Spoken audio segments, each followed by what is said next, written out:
Bonjour à tous, bienvenue sur Yu-Gi-Oh! Vintage, la chaîne dédiée aux investisseurs et aux collectionneurs sur Yu-Gi-Oh!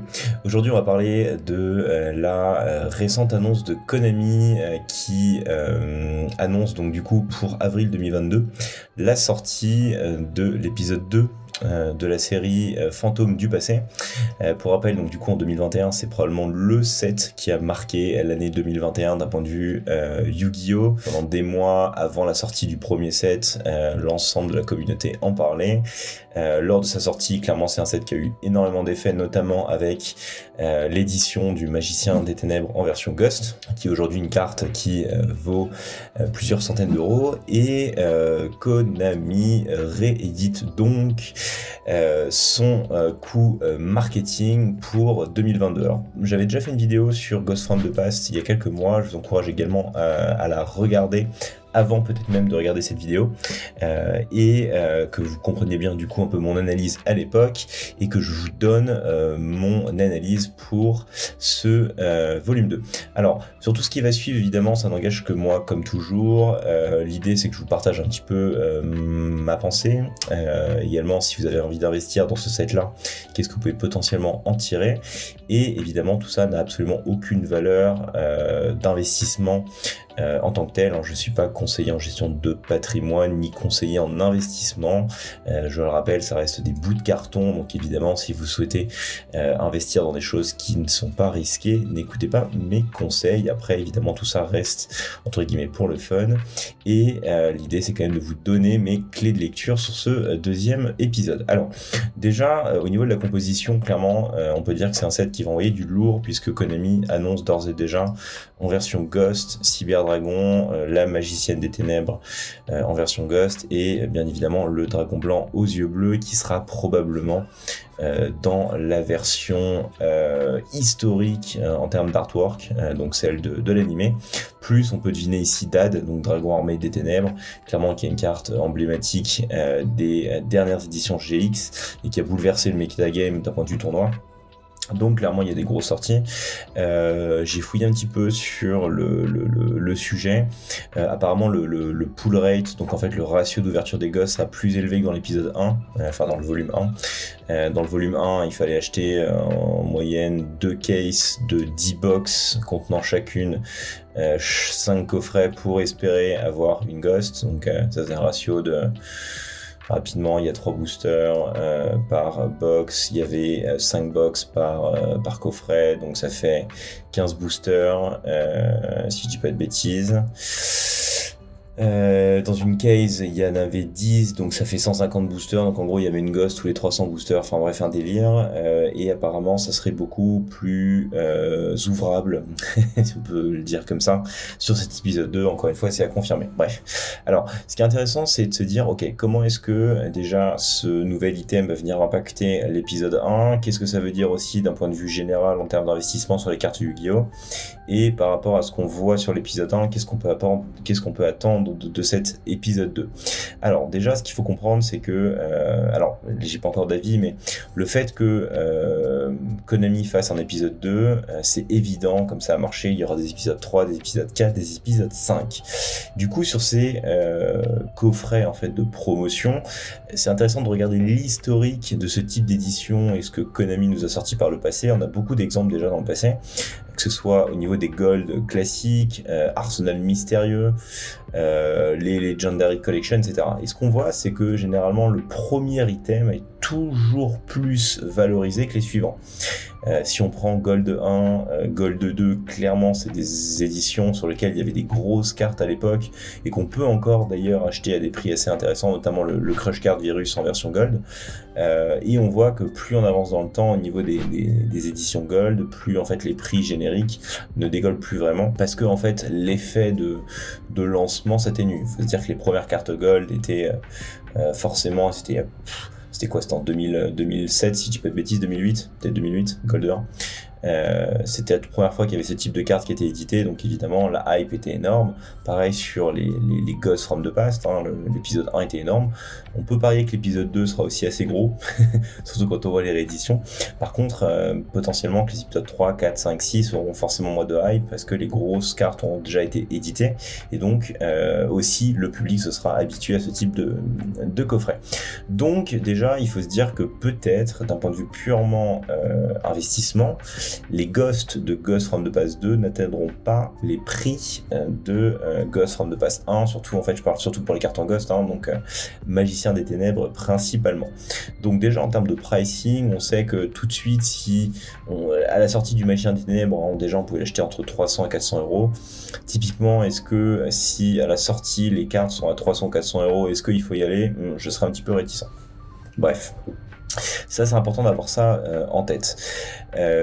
Deuxièmement, c'est aussi quel va être l'impact du coup de ce nouveau set sur le set précédent. Je veux dire, le fait que là, le Dragon Blanc aux yeux bleus, le Magicien des Ténèbres soit réédité en Ghost, forcément, il va y avoir de l'intérêt et les cartes vont être assez chères. Hein, c'est évidemment une certitude. Je pense qu'on sera à plus de 100 euros sur chaque Ghost en fonction du pull rate.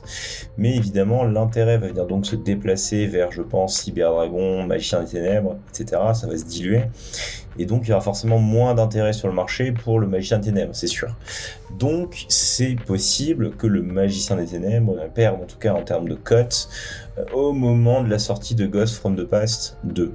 Au contraire, sa cote peut être peut-être réévaluée à la hausse dans la mesure où les collectionneurs voudront avoir toutes les Ghosts, et le fait que l'épisode 2 sorte, on est des collectionneurs qui veulent avoir toutes les Ghosts, qui fassent la collection de toutes les Ghosts de l'épisode 2 et donc qui se rabattent aussi sur l'épisode 1 pour compléter leur collection. Donc ça va être intéressant de voir comment est-ce que le prix des cartes de Ghost from the Past 1 vont évoluer en fonction de Ghost from the Past 2. Et pareil, ça nous donnera des indications pour l'épisode 3, 4, 5, 6, parce que c'est sûr qu'il y en aura d'autres. Donc clairement ça va être à surveiller. Personnellement, je pense que l'intérêt va se diluer, surtout par rapport au contexte actuel, l'intérêt va se diluer entre toutes les Ghosts. Je pense que le Magicien des Ténèbres va potentiellement perdre un petit peu en termes de cote, mais ça n'engage que moi. Donc typiquement, si vous en avez acheté à l'époque, vous avez déjà fait une plus-value, je pense que c'est le bon moment pour vendre, en tout cas pour prendre des profits, quitte à le racheter plus tard en fonction de ce qui se passe sur la sortie du set. Bref, en tout cas, ça c'est mon analyse. Deuxièmement, sur le set en lui-même, qu'est-ce qu'on peut attendre? Je pense qu'évidemment, tout comme le set 1 et l'analyse que j'avais faite sur le set 1, ça reste un placement qui est assez intéressant, donc très spéculatif, mais le fait de la loterie, donc je pense qu'encore une fois, Konami va nous faire le même effet marketing que j'ai expliqué dans la vidéo sur Ghost from the Past 1, à savoir un set complètement claqué et un intérêt simplement pour les Ghosts. Donc en fait, c'est comme si vous achetiez les coffrets simplement dans l'espoir de tomber sur une Ghost et vous en foutez du reste. Ce qui fait en fait un peu un effet casino et un peu addictif où on joue et on espère tomber sur le ticket gagnant ou sur le numéro gagnant. Et là c'est pareil, on va espérer tomber sur la Ghost. Donc clairement, je pense que il va y avoir une belle hype sur le set et ça peut être un investissement spéculatif assez intéressant. Et là où clairement c'est intéressant, c'est de voir comment est-ce que Ghost from the Past 1 a évolué depuis sa sortie. Et je vous avais dit que moi j'en avais stocké quelques-unes en placement, parce que je pense que par rapport à cet effet justement casino, ça restait un item qui allait être régulièrement demandé, parce que ça dépasse le simple fait d'acheter des cartes Yu-Gi-Oh! Et on voit qu'aujourd'hui, typiquement sur les dernières ventes des coffrets Ghost from the Past, les prix sont assez intéressants en fait, hein, ça a bien monté, dans le sens où on pouvait acheter le coffret, si vous l'avez vu en précommande, vous pouvez l'acheter à 16 euros il me semble, ensuite c'était 18-19 euros, et aujourd'hui on voit que sur le mois de décembre ça se vend à 30 euros, donc d'un point de vue purement investissement, il faut se dire que ça a pris 30% en fait, ce qui est énorme, hein. Et même si vous l'avez vu en précommande, vous avez doublé, quoi. Si vous l'avez acheté 15 euros, que vous le revendez 30 euros aujourd'hui, vous avez doublé, donc c'est extrêmement intéressant. D'ailleurs, petite erreur de calcul, si vous l'avez acheté 20 et qu'aujourd'hui vous le revendez 30, vous avez fait 50% de plus-value. Je dis des bêtises. Bref, du coup c'est intéressant de voir que le set en fait continue à se vendre aujourd'hui avec une liquidité intéressante, hein. Si on prend sur eBay, on voit qu'il y a eu une vente le 14, il y a eu une vente le 6, une vente le 1er, une vente le 21, etc. Une vente le 26 décembre, là ici à 41 euros. Et d'ailleurs quand on regarde l'historique de vente de celui à 41 euros là, on voit qu'il y en a déjà eu 25 qui ont été vendus, donc à ce prix là. Donc clairement si vous l'avez acheté, vous l'avez stocké, que vous la revendez maintenant, maintenant, vous avez fait x2, vous prenez vos bénéfices et c'est parfait. Donc il y a fort à parier que sur cet épisode 2, on ait le même effet, si tant est que on a le deuxième élément qui fait que les prix augmentent, qu'il y a des ruptures de stock partout aujourd'hui.